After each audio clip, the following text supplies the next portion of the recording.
मेरा ये संदेश किसान लीडर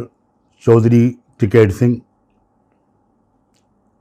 और दूसरे और तमाम लीडरों,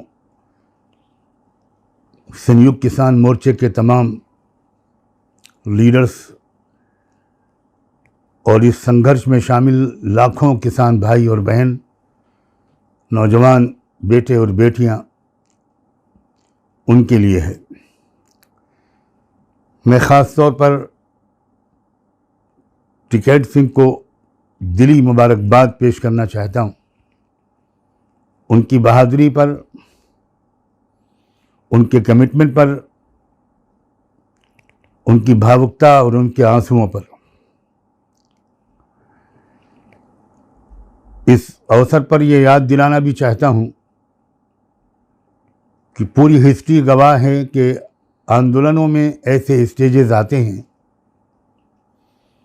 जिसमें ऐसा लगता है कि अब कदम उखड़ जाएंगे, हिम्मतें पस्त हो जाएंगी और लोग पीछे हटने पर मजबूर हो जाएंगे। असल में लीडरशिप की काबिलियत की परीक्षा और इम्तिहान ऐसे ही मौक़ों पर होता है।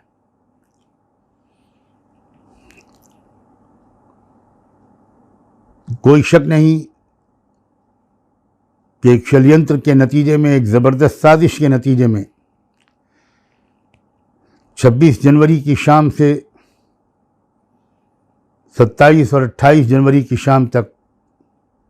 खतरे के बादल इस तारीख़ी संघर्ष पर मंडलाने लगे थे और गोदी मीडिया ने ये प्रोपेगेंडा करना शुरू कर दिया था कि आंदोलन ख़त्म और लोग वापस जा रहे हैं।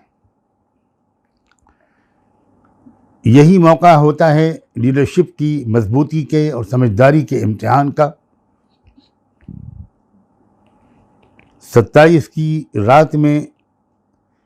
जब ये खबर मिली कि संयुक्त किसान मोर्चे के लीडरशिप की इमरजेंसी मीटिंग हुई और उसमें यह तय किया गया कि आंदोलन जारी रहेगा,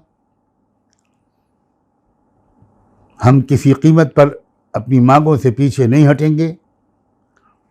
और कुर्बानियां देंगे, तब उम्मीद फिर से बहाल हुई और ऐसा लगा कि इस पर पहले इम्तिहान और परीक्षा में हमारी किसान लीडरशिप कामयाब हुई। उसके बाद कल 28 की शाम को जिस तरह घेराबंदी हुई, जिस तरह आर्म फोर्सेस ने हर तरफ से घेर लिया और एक ऐसा माहौल बन गया कि लगने लगा कि शायद कहीं कदम उखड़ न जाएं। उस मौके पर टिकैत ने अपनी ख़ानदानी बहादुरी का सबूत दिया। मैं इस कौम की बहादुरी से बहुत करीब से वाकिफ़ हूँ। इस कौम के बहुत बड़े लीडर चौधरी चरण सिंह मेरे बड़े भाई के गहरे दोस्त थे और उनकी बहुत कदर करते थे और अपने बड़े भाई मरहूम हफीज़ नोमानी साहब की वजह से हम लोग चौधरी चरण सिंह की ज़ात को, उनके सेकुलरिज्म को, उनकी धर्मनिरपेक्षता को, उनकी बहादुरी और ईमानदारी को और करप्शन से उनकी सख्त दुश्मनी को करीब से देखने वालों में से थे। उसी बहादुर कौम के एक फ़र्द हैं हमारे राकेश टिकैत और उन्होंने अपनी कौम की, ख़ानदान की रिवायात के झंडे को बुलंद रखा है। मैं यही रिक्वेस्ट करने के लिए हाज़िर हुआ हूँ, विशेषकर राकेश टिकैत साहब से और संयुक्त किसान मोर्चे के तमाम लीडरों से कि किसी कीमत पर वो कदम पीछे न हटाएं। थोड़ी कठिनाई झेलनी पड़ती है, झेलनी पड़ेगी, लेकिन उसके बाद भारत के इतिहास का एक वरक़ पलटेगा और हो सकता है कि वो सपना जो आज़ादी की लड़ाई में हमने और आपने मिलकर देखा था, एक ऐसे भारत का निर्माण जिसमें सबको बराबर के अधिकार मिले, जिसमें गरीबों को सर उठाकर जीने का हक मिले, जिसमें पूंजीपति गरीबों को लूट न सकें, ऐसे भारत की तामीर में,